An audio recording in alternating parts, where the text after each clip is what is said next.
This is vital. Vital advice for your everyday life.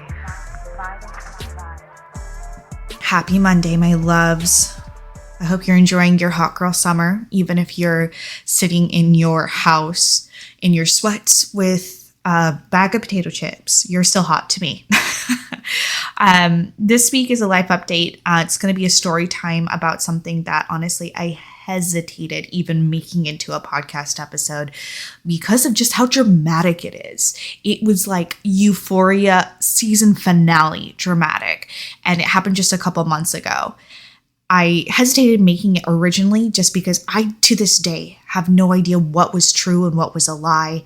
It was so mixed. It was so full of drama and manipulation that I'm still confused. But this person had absolutely no qualms talking about me and spreading misinformation about me, that now I feel comfortable telling my side of the story and what I observed, so that at least someone out there has heard the real me and what really happened instead of her interpretation and her spun, webbed, interesting way of viewing things. This person is no longer my friend for this main reason. So everyone in the story is going to remain completely anonymous. But if you know who this is, you know who it is, and you're within my inner circle. And so we keep things within the inner circle that need to stay that way. That's why I do use Sex and the City type names for people in my past. I just feel like having a little bit of anonymity in this world is valuable, even for people that I don't necessarily want to keep in my life. So let's take it back to late spring, early summertime. I am working in Georgia, and in my workplace, this new person moves into our area, and for like a good week or so, I don't say anything to this person. I just note that she's like one of the most beautiful people I've ever seen in my life. Still true, she's gorgeous.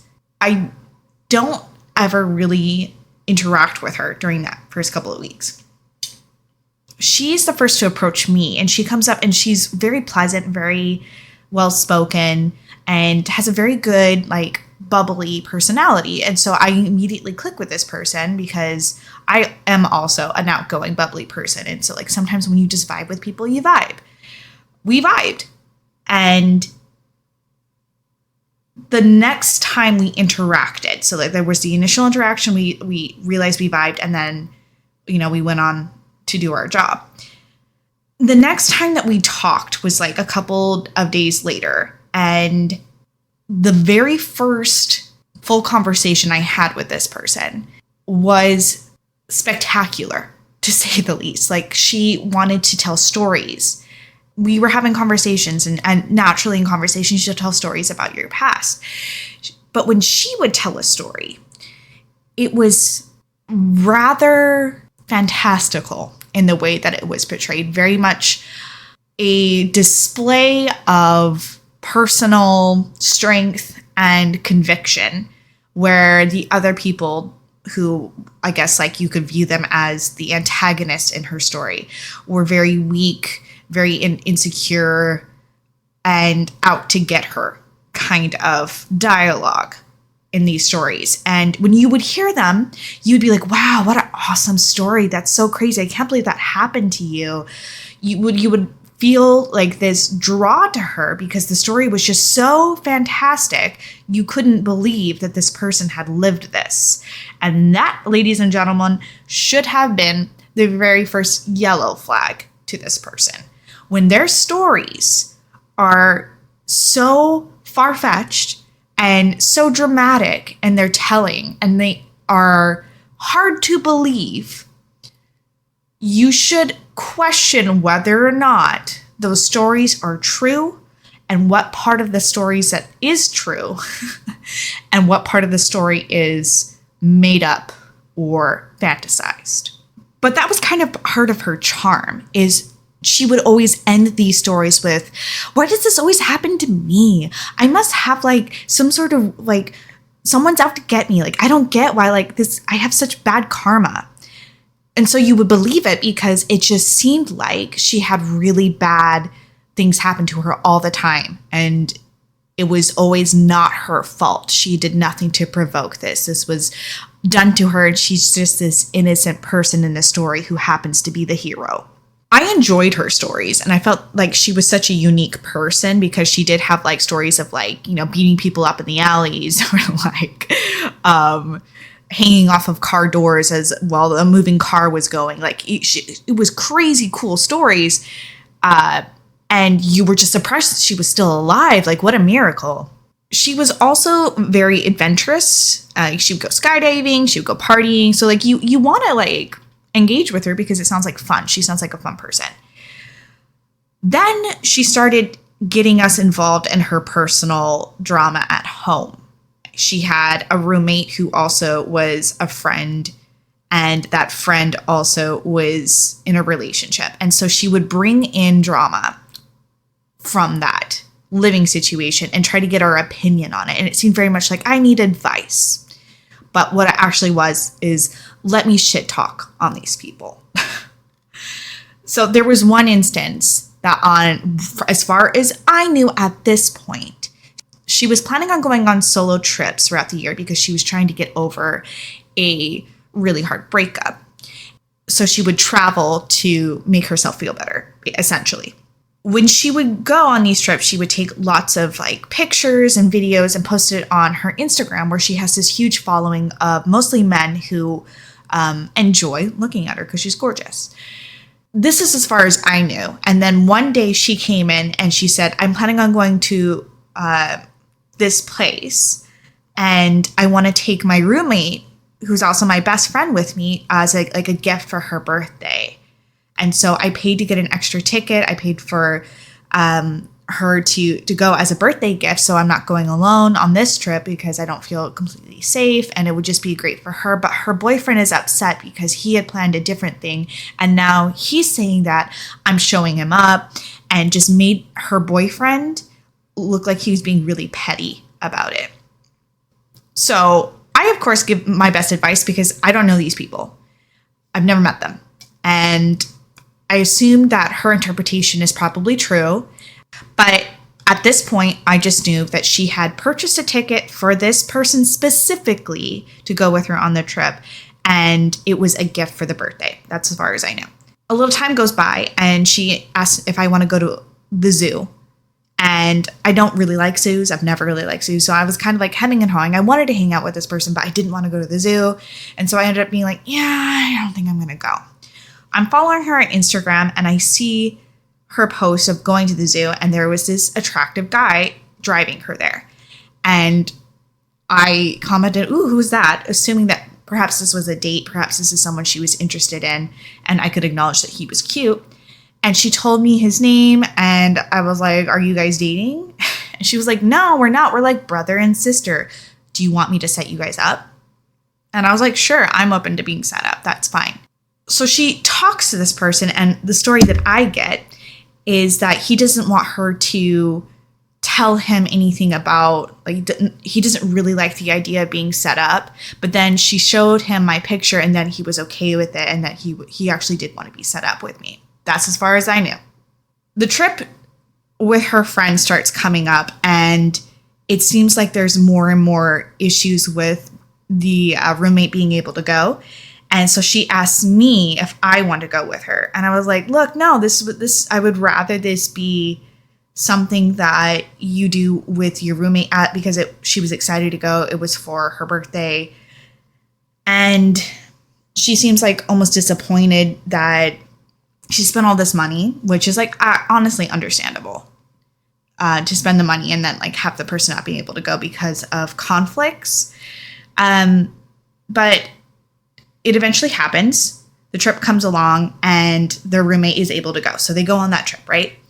I'm watching as they're over there. And in the meantime, I'm kind of getting ahead of myself. So prior to them going on this trip, there had been like dialogue between this guy that she was trying to set me up with and me, basically being like, he wants to meet at a game night, and that He still wants to meet me, but I was like, okay, does he want my phone number? Like, it never seemed to progress anywhere. And they had a huge fight over her trying to push the setup and him being uncomfortable with it.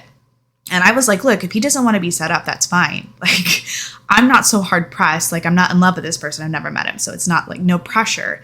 But apparently, according to her, he did want to meet me. So the trip happens for the roommate's birthday. And then she comes back and then into work. She's like, I have to tell you something. And I'm like, okay, go ahead. And it's so dramatic. And she's so stressed out. And she's like, so that guy I'm trying to set you up with, I just want to let you know that the night before I left, we ended up getting drunk and I slept with him. And she acted like I was going to break down and cry or I was going to like say you're a terrible friend or whatever. And I was like, okay, so do you guys want to date then? And she was like, you're not mad? I've never met this person. We're not in a relation. Why would I get mad over that? You've known him longer. It makes sense. Do you want to date him? She's like, no, we're like brother and sister. I don't know what kind of like porn fantasy she was in, but like you don't sleep with your brother. And you definitely don't sleep in the same bed as your brother. Like it just like is all over the place the way that she's describing what happens. And she said that they both didn't enjoy it and they both were like, this is weird. Like, this can't happen. Listen, like I just really didn't care either way, because I'm not emotionally invested in a guy that like you're setting me up with and I've not even talked to once. So I was just like, be very clear. Would you like, you can, if you want to, go ahead. And she said, no. Okay. And she also made it out that he didn't want to. This is all the information I have at this point. She sets up the date where it was going to be a game night and I'm going over there. And I go in and I try to mingle with this guy. And at first it seemed really good. Like we were chatting, we were being like chummy. It was good. And I expressed to her, like, I actually think I really like him. Like I could vibe with this person. I think he's cute. It could work. And after I expressed this, it's almost immediately his mood switched. He didn't want to be alone in the room with me. He'd be on the opposite side of the room. He didn't really want to engage in conversation.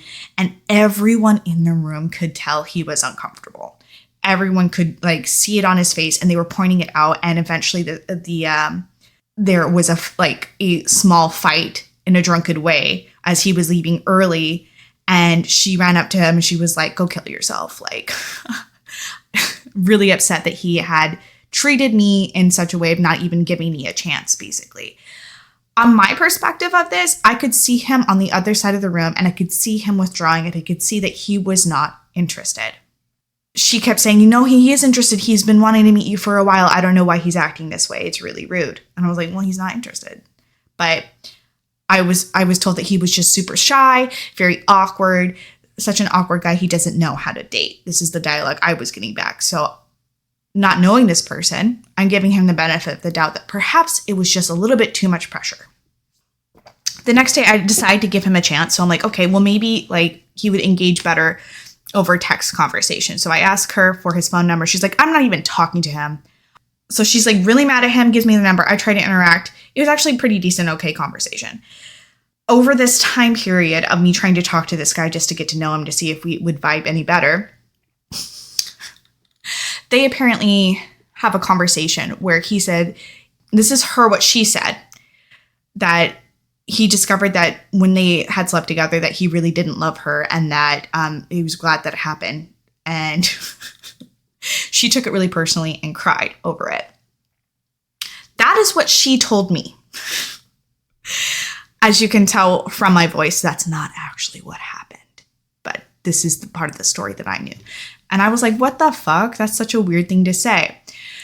And then he wanted to apologize to her about this. He wanted to apologize for whatever he did. He was very confused at the party of like what he had done to cause her to get angry. But he wanted to meet and like be friends again. This doesn't sound like a shy guy who doesn't know what he wants to me. And anyone else who can see this from like an outsider perspective, you could agree. So they become chummy friends again. And the conversation with him falls off and I'm like, okay, whatever. Like he's not making an effort. And I kept getting that excuse of like, he just doesn't know. He's super shy. He's super weird. He's super awkward.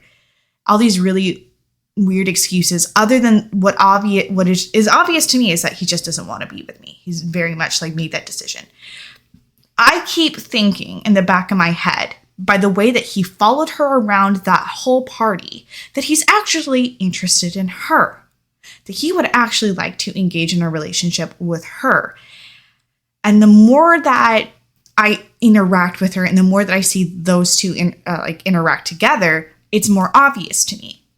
I end up hanging out with her more, and one of her other guy friends sees me on her Instagram and comes over to meet me to see if we can hit it off. We did a little bit, but it didn't seem to be in the cards. He wasn't really all that interested in me. As far as I could tell, it was just not going to go anywhere. It's actually kind of a funny story because the day that I was recording the compatibility episode, right before that, so right after I recorded it, we went on a date and then he gave me the whole "we're not compatible" line. It was so ironic. Either way, it didn't work out. And I was just like, yeah, God, like I just can't win. I can't seem to like, there must be something in the way that I'm interacting with these guys that is a turnoff because I'm not getting, with like the first guy wasn't getting a single chance. And the second guy, like it was pretty quick, nothing. So I was like, well, what am I doing that I'm not getting to the second date? What could I improve on? And I came at this from a pure perspective of what could I do to be better? And what was it exactly that made it not, work out? This wasn't coming from anything else, honestly. That's how I function. I don't know if you've noticed on my podcast, I'm very much about self-reflection and trying to find the answers to be better in all aspects of my life. That's just how I function. And I tell Dallas about this and she's like, you could give them an exit survey and just see what they think. I love feedback. So in a very vulnerable way, I send out what I assume is kind of funny is like an exit survey. After being done having these interactions with these people, I send that out to him, the guy that I was set up with, and the guy, her other friend who was interested in me. Okay, I'm leaving something out. So prior to that exit survey, we went out as a group to a club, and it was both guys there who were no longer interested in me were there. And the guy that had found me on Instagram started pushing me more towards the guy that I was being set up with. I wish I could come up with cute names for them, but honestly, they don't deserve them. So I hope you're tracking and following along. So like guy number 1, the guy I was set up with, and guy number 2, the guy that found me on Instagram.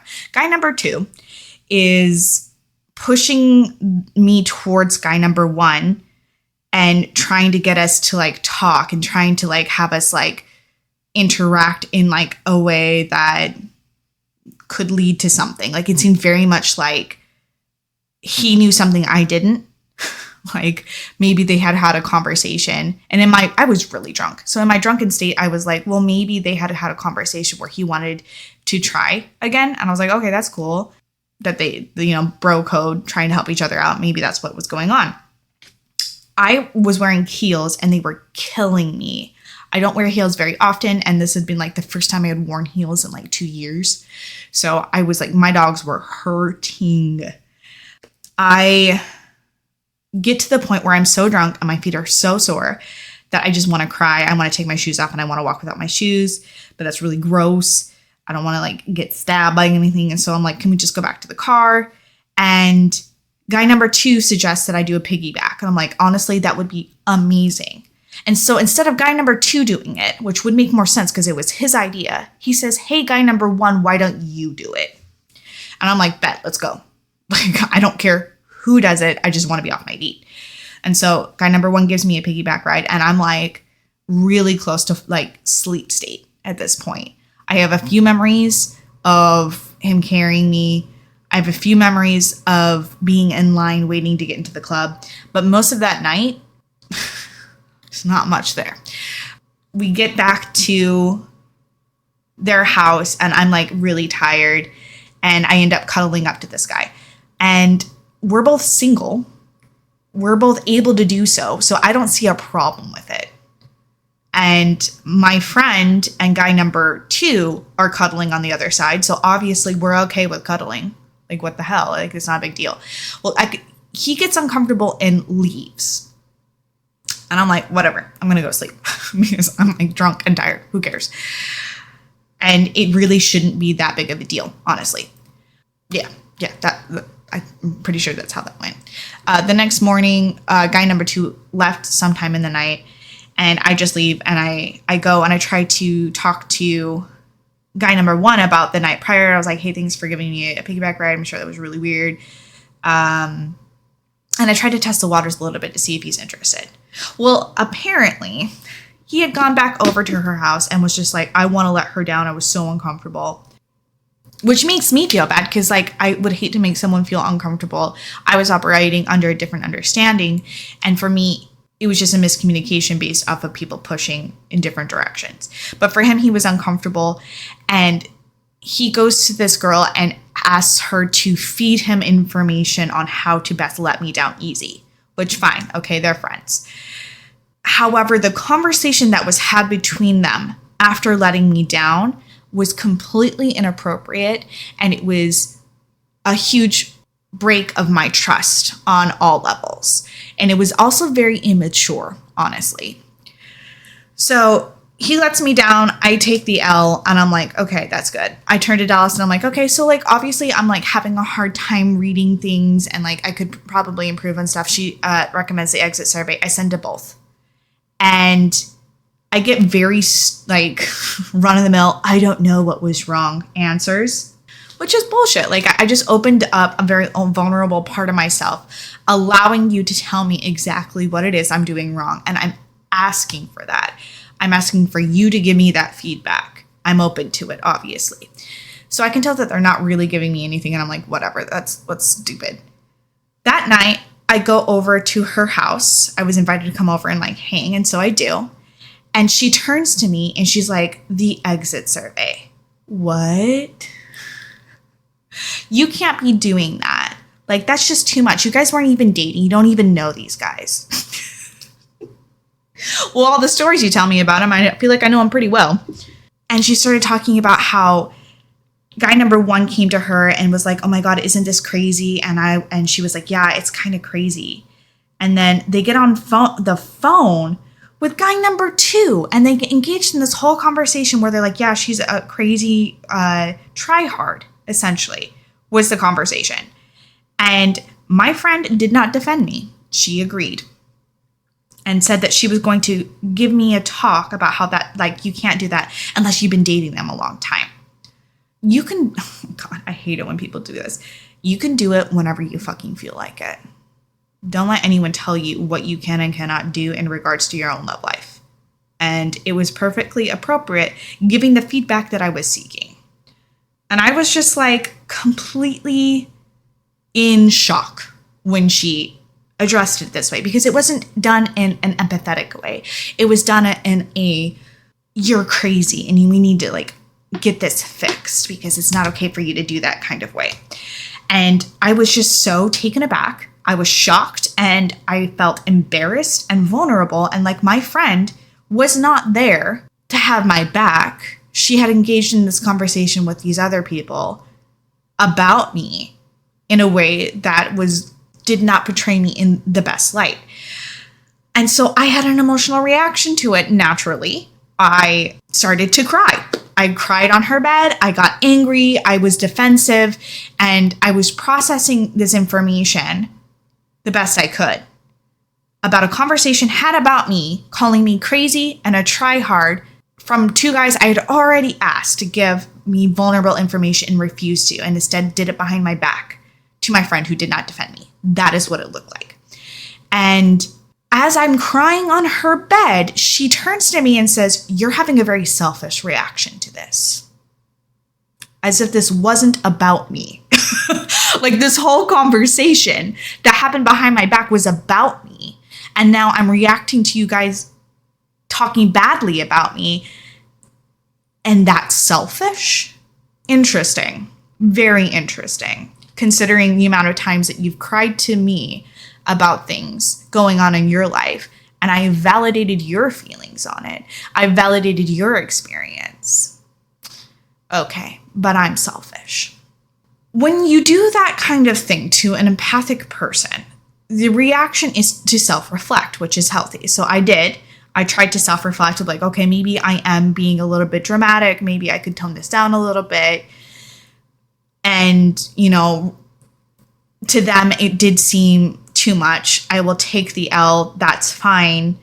I don't necessarily think that I did anything so over the top, but I respect their opinion on it. But it still hurt is the thing. And so she was expecting me to be like, okay with it immediately. And I wasn't. And so she could sense this, and she kept being like, do you not want to be my friend anymore? Like, I don't understand why you're acting this way. Do you not want to be my friend? That's not at all what I was thinking. But the fact that you said that I was selfish was a red flag. My emotions to a conversation that was very negative, that happened behind my back, where I couldn't defend myself, and my friend that I trusted wasn't defending me. Yeah, that's a red flag. And yeah, it did make me feel emotional. And that's valid to feel, and it's not crazy to feel that way. After that conversation, I felt a little bit less comfortable sharing intimate details with her. And it was a good week before I felt like myself again. I disengaged with a lot of people. I felt like I had been acting crazy and I didn't know, and no one had told me. That's how I felt. And it wasn't being, no one was telling me different except for, no one was telling me different because no one was present for that thing. It all happened behind my back. So after this, I kind of had a bad taste in my mouth for these two guys. I didn't really want to interact with them. My ego was hurt. I had felt very vulnerable. So I really didn't want to interact with them, and I wasn't ready to interact with them. But she kept pushing for us to hang out because she wanted to hang out with them, but also wanted to hang out with me, which is nice. To feel wanted, but I had expressed a couple of times that like I didn't really want to see them. I had bad feelings about them, and I didn't want to interact. The first guy's birthday was coming up, and she wanted me to be a part of the planning and the participating of it. I did not want to. The time for the birthday celebration came up, and I was told that it was okay for me to go on this birthday celebration for guy number one by her, because she has said that she had expressed that it was okay for me to go, and he was okay with it. That's how I understood. Like, everyone was okay with it. Everyone was on the same page. And she wanted me to spend time with her before I left, and there was limited time. And I was like, okay, that's valid. Limited time. He's okay with it. I don't really need to interact with him. So I thought about it for a while, and I was like, if I can be nice to him at least a little bit on his birthday, I'll do that. But I really don't want to be like engaged with him. It's mostly for the other people I want to see. So I end up going over that night for the celebration thing that was happening. And as far as I knew at that time, it seemed like it was fine. And then the following day, there was supposed to be a trip out to South Carolina for like a beach day, fun stuff. And I asked if it still was okay if I engaged with that, because she was expecting me to go. She was like, of course you're invited, and there's no problem here. Everyone's fine with it. And I was like, okay, are you sure? Yeah, you should come. Stop asking that question. Like, of course you are. And so I end up going on that, and it felt weird.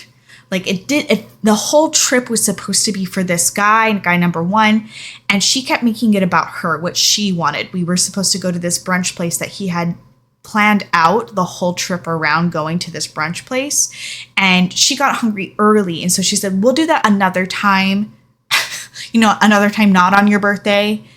We're going to go and eat here because I'm hungry now and I want to eat. And she dictated the whole trip how she wanted to do it and where she wanted to go. And he let her. He was very passive that way. So It bothered me, and I wanted to stick up for him because he wasn't really going and doing what he wanted for his birthday. But like, again, like I also have hard feelings towards this person. And I don't really care. So I kind of let her do it.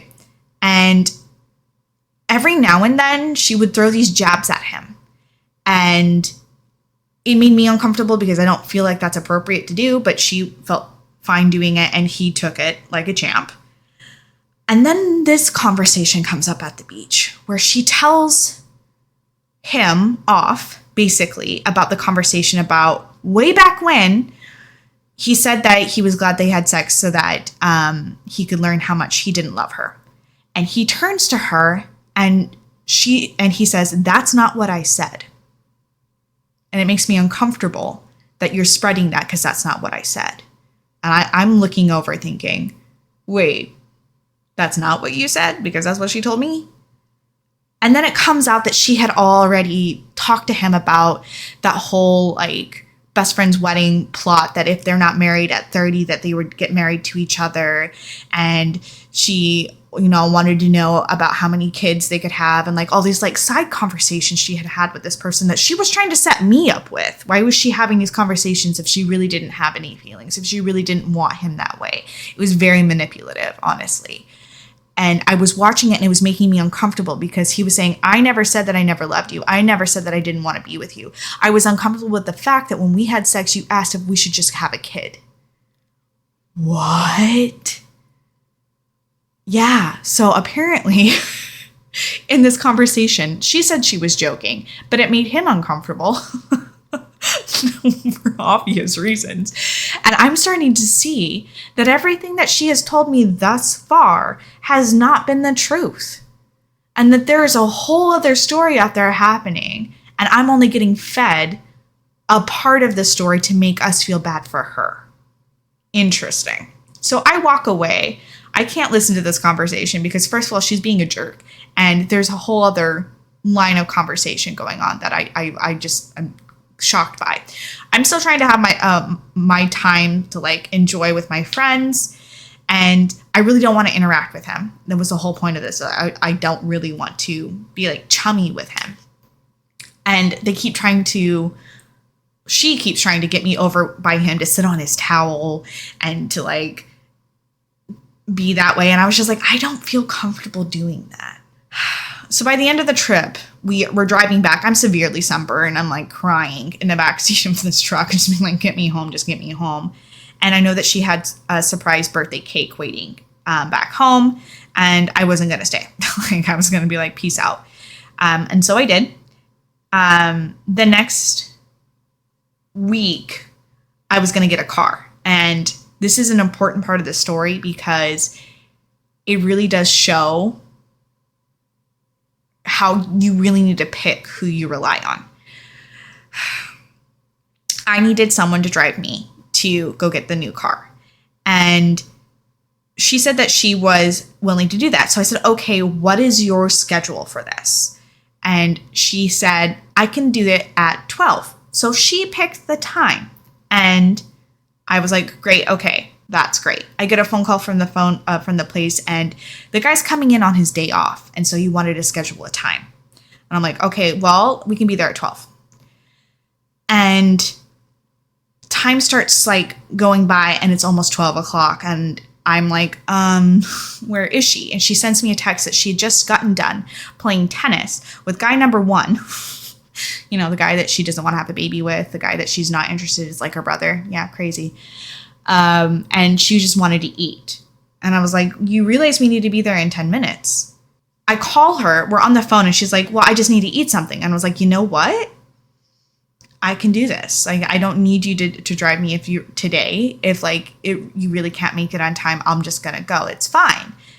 And she gets upset that I'm not like talking down to these people at the car salesman place. And I'm like, they're working for you. Like you should stand up for yourself. And I'm like, I don't need to, like, this is not something for me to stand up to. There's like no point. Like I was relying on your time management to be on time, which is why I scheduled this at that time.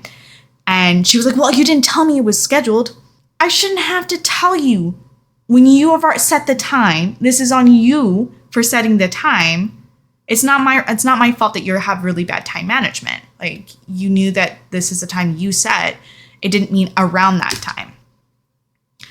So I'm like, whatever, I'll move it back and I'll just let him know. And like, if you still want to do it, oh, it's fine. Okay, you can pick me up. This ended up being a huge contentious drive with her. Like, I could tell the undertone is that she was mad at me about it. And I was like, I don't know why you're mad. You're the one that like stood me up. Either way, I get my car. We part ways. I go home. Great. This week was also the week that she had a performance coming up. And prior to the night of her performance, she comes to work and I'm like, I'm planning on getting her roses. I'm going to, go support my friend. And she comes to me at work. She's like, I got to tell you something. And I'm like, okay, let's go. And she says, so guy number 1 asked me on a date. What? Shocker. No one could have told you that he was interested, even though for months, we had been telling her that he was interested in her, not in anyone else. And she would deny it and be like, no, he's like a brother. We don't feel that way for each other. No, it's not what it is. Now he asks her out and he wants to like date her. And she's not sure that she shouldn't date him, even though she has no feelings romantically for him. The only reason why she was considering dating him was because she knew he wouldn't cheat on her. So it was a completely selfish reason. And I was like, okay, well, tell me exactly how this interaction went. And she explained it to me in such a way that, like, he was like, I love you, and will you go out on a date with me? And then she said that her roommate walked in and they changed the subject of the conversation. And so I'm thinking, like, I feel like there's a part of the story that's missing. Like, what is it? So I expressed this to her. I'm like, hey, I feel like there's something missing from this story. How did he react when you told him no? I don't want to go on a date with you. And she said that he got choked up and like emotional, but then he didn't say anything because my roommate walked in. Okay. And I was like, okay, well, that's understandable. And she's like, but I'm still considering it. Like, I know he'll be good and he'll never cheat on me, but I don't really want to like hold his hand or kiss him or anything. I just like, I want the safety that he would provide. And I was like, that's not really a good enough reason. I don't think you should do it. The reason that I think you could do it is if you told him in full like understanding that you would never feel romantic feelings for him. But that's really not fair to ask him to do either. She then says, yeah, that's true. I'm not going to date him. I think it's not fair. And I was like, good. So I go to the performance. I see guy number 1 and guy number 2 there. And everyone else, including her roommate, we're all there to support her. It was a pretty fun time. And we start drinking and then we're going to go back to her place and continue drinking. And this is where it all fucking blew up. So we're back at her place and she's like in bed acting drunk and like, wait, no. So we get ice cream first and she comes there with guy number 1 and she's like getting on his back and she's acting flirtatious with him. And I was like, this is clearly not a person that's saying no, but I trust that she's going to say no because she said she would. And he's acting differently. He's acting a lot more light. He's acting more like pleasant with me. And in a way, I think he felt more comfortable doing so. Like he was in a place of safety. And then after eating ice cream and her acting weird, we go back over to her place and I'm sitting in her bed and I'm like rubbing her back and stuff and like, helping her out while she's drunk. And I could tell that guy number 1 is like just waiting. Like that feeling of like someone being like, I'm biding my time until this person moves out of the bed. And she starts making comments to him like, would you let me do this to you? And like, she had been having issues physically. And up to this point, she had said that she never wanted to have kids. She'd be like, fuck those kids. I don't ever want to have kids. And she talked about how she never wanted to get a boob job because she wants the ability to have kids if she, decides to. And I was like, what? You said you never wanted to have kids. And she was like, well, I'm considering it now because guy number 1 is in the room and guy number 1 would love to have kids. Like this, it's so fucking obvious. I don't know who she thought she was fooling, but she was putting on this show for him. Clearly. Now, when I would stay over at her house, the guys would sleep out on the couch and I started sleeping in the bed with her if like there was nowhere else for me to sleep. And that's what it was looking like. It was going to happen at this night. And then the guy number one started like pampering her, and he walked out of the room. And I lean over to her and I was like, are you deciding you're dating him? Like, just be honest. Have you decided you're going to date him? And she was like, probably not. The roommate comes in and says she's going to set up a bed for me on the couch. And I was like, interesting. Where's guy number one going to sleep? Apparently, she had said that she wanted guy number one to sleep in her bed. And so as I'm passing out of the room to go to the couch to sleep, he comes in with a plate of food and she kisses him on the lips. Yeah, definitely looks like we all can see it. It's very awkward for us knowing the dialogue she's been having, saying, I don't want to date him. I don't have these romantic feelings for him. I don't want to kiss him. It's gross. He's like my brother. And then watching that happen, it was like, did I step into the Twilight Zone? What the fuck is this? Very confusing and like opposite of everything that we had been told. We leave. We close the door. The roommate is trying to like, make more food and like have a conversation. But I am so like done with being lied to that I walk up to her and I'm like, what the fuck is going on? Like, do you know what this is? And she turns to me. She's like, oh my God, I don't know either. And apparently the whole story about what had interacted, like the interaction of him asking her out on the date, was a completely different interaction than what she had told me. She had told me that she had told him, no, I would cheat on you. And he got teary-eyed and then he couldn't say anything. But what actually had happened is she was laughing when the roommate came in and was like, you tell her what you just asked me. And he was like, I asked her to go out on a date. And she said, maybe. And she was like, all giggly about it. That's a completely different story. I was not told that she said maybe. She said, I would cheat on you. Completely different story. And she made it sound like she was very direct about a no. And in this story, it sounded like she was actually excited about it. So she's putting on a face for someone. I don't know who. Someone was getting a face and not the truth. And so I'm like, what the hell? This is not what I was told. And the roommate's like, well, that's not what I was told either. I was there for it. I start getting information from the roommate about interactions with guy number one, being very forward about the fact that he was very interested in dating her. And there was no lie about that like this whole time. And I was like, well, that's not what I was told, because I was told they were brother and sister, and that like all these conversations that had been had. And there was an interaction with the roommate where guy number one had told her expressly that he was upset that she was saying that he had said he never loved her after having sex. That's not what he said. And he was like upset that she was spreading that information. That's a completely different story than what I've been fed this whole time. And so I go on a walk with the roommate and we start having this conversation where we had discovered that there were two different stories being told this entire time about multiple people involved. And I found out that the day that I was picking up my car, she had gotten off the phone with me on the day that she had set up the time. And she said, I'm done with this white bitch. I don't want to be her friend anymore. She never stands up for herself, all this blah, blah, blah, blah, her perspective being spewed out. And that to me is not a friend. A person that would say that behind my back. And she was like, it's natural for a friend to say that. No, it's not. That's not a friend. She had apparently been talking shit behind my back quite a bit, actually.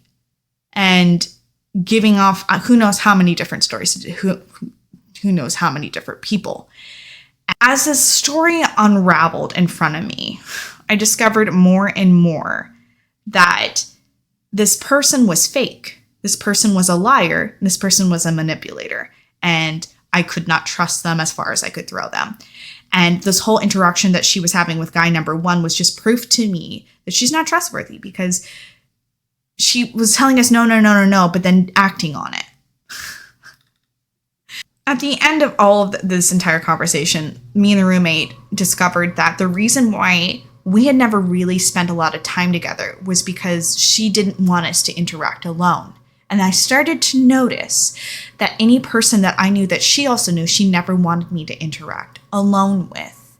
And it made sense why she wouldn't like that, for the very fact that she was telling everyone a different story.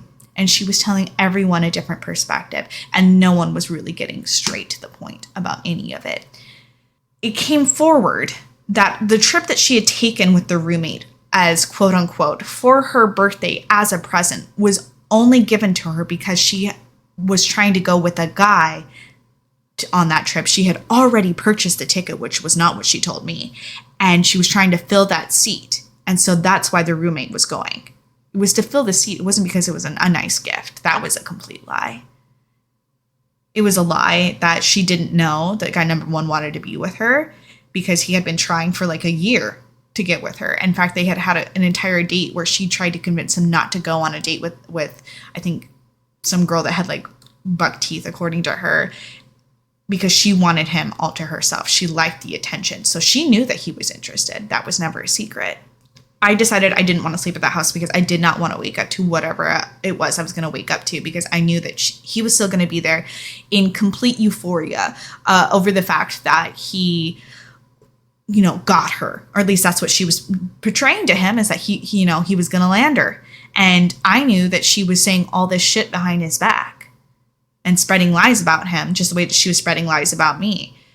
And so I pieced out and I was like, I'm sorry, like I can't. And I didn't know how I was going to move forward in interacting with her, but I just knew that it was a no for me. And on a general human level and a professional level, I was fine interacting, but I wasn't really going to be like seeing this person anymore. The next day she was like, oh my God, my roommate's being super passive aggressive to me. And I was like, I know why. And you should know why too. Like, I know you feel like you can never do any wrong, but you made us very uncomfortable. And she's on the phone with me. She's like, I told guy number one that I'm not going to be in a relationship with him. And I was like, oh, good. That's great to hear that you finally did the right thing. And she also said, I'm also moving out of my house. Without ever addressing it to her roommate. She was just like, I can't take it anymore. Because you've been caught in your lies.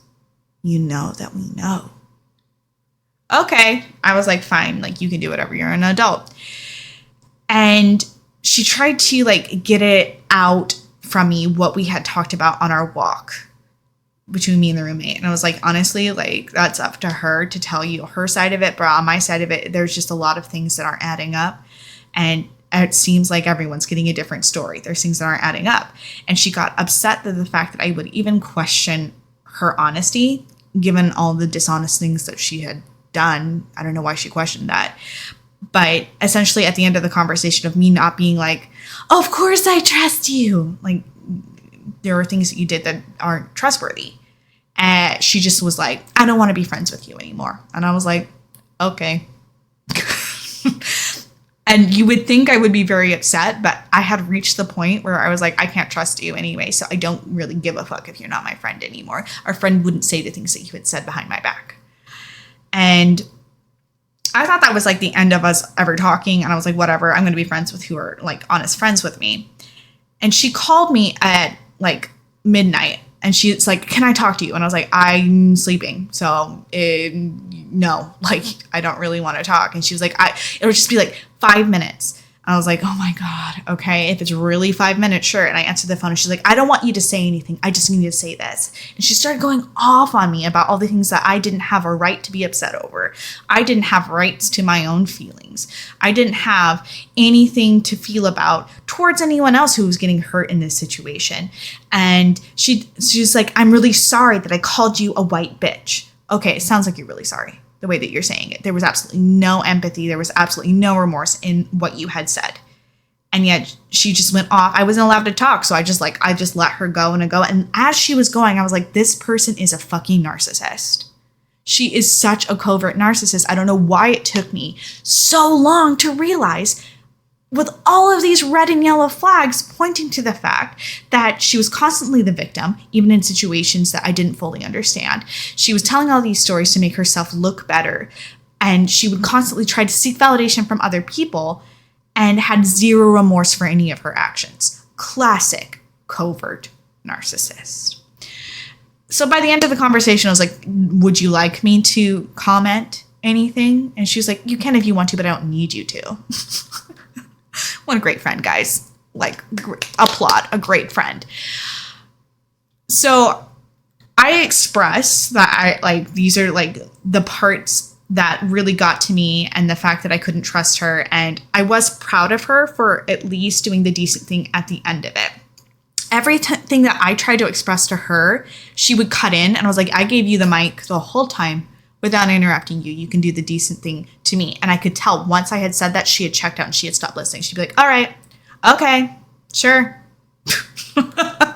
Okay. No point in talking to narcissists. Like, literally, from this interaction I've learned, there's absolutely no point in trying to defend anything or say anything, because they don't listen. And so at the end of the conversation, I was like, I'm proud of you and I wish the best for your life. She said the same. End of the conversation. I still have to work with this person.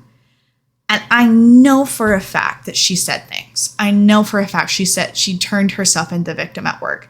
But I refused to engage in any type of conversation about her at work. People could tell that we weren't talking anymore, and they would try to get things out of me. And I'd be like, you know what? I just got tired of her drama. And that's all I would say. I never brought up the fact that she was spreading lies about me. I never brought up the fact that she had set me up with a guy that she knew was interested in her, and went out of her way to keep him in that state of limerence for her so that she could get validation out of him and basically have him be her slave and do whatever she wanted. Like, it was so manipulative and sad to see how much he was caught up in it, and it made me feel bad for him. But I didn't spread that at work. I was just like, I just got done, so we're not talking. And she would go out of her way to not talk to me. I was fine with interacting at a professional level of being like, hey, hello. But she was like, no, we're not talking. Okay. No skin off my nose, honestly. A liar like you, I'm good. I'm good, honey. So that was the last like real interaction I had with her until she moved out. We had a brief conversation, and even then I tried to keep it as pleasant as possible, because I'm not trying to be anyone's enemy. I'm not trying to be anyone's antagonist. I'm just living my life. Now, looking back on this, I'm sure there were many things that I could improve on, and I will say that I can. Like, I definitely should take the L quicker with guys, and I shouldn't care whether or not they saw my value or what it is that I did wrong. Sure, I won't be sending an exit survey to anyone ever again. You can bet your sweet bippy about that. I definitely want to kind of screen my friends a little longer before I get close to them. They're not allowed to know intimate details about me, and I don't care about intimate details about them. If they try to give me intimate details and spread gossip and lies and try to get me involved and all of their, wow, amazing stories and opinions about other people that I know or don't know, that's a red flag for me, and I'm not engaging in it. It's too high school for me at this point. For now, that's the end of the story. And I guess it's a little bit less climactic than a Euphoria story where someone would actually have a fist fight. But I'm sure she, in her story of it, some sort of fist fight ensued, because she loves to talk about how scrappy she is. I don't know if there's even a moral I can give to you other than, like, narcissists are 50% of the population. So if you know more than 5 people, you've met a narcissist, and you're probably friends with narcissists now. Don't feel bad if you end up in a narcissistic friendship. It happens to the best of us. I'm going to sign off for now. The next episode I have coming out on Thursday, though, I'm super excited about the guest I have coming on, and it's going to be a way more positive episode than this was, for sure. Yes, please share, follow, like, review, and I will see you next week. Again, enjoy your summer. Have a popsicle. Enjoy the heat before it gets too cold. Love you. Goodbye.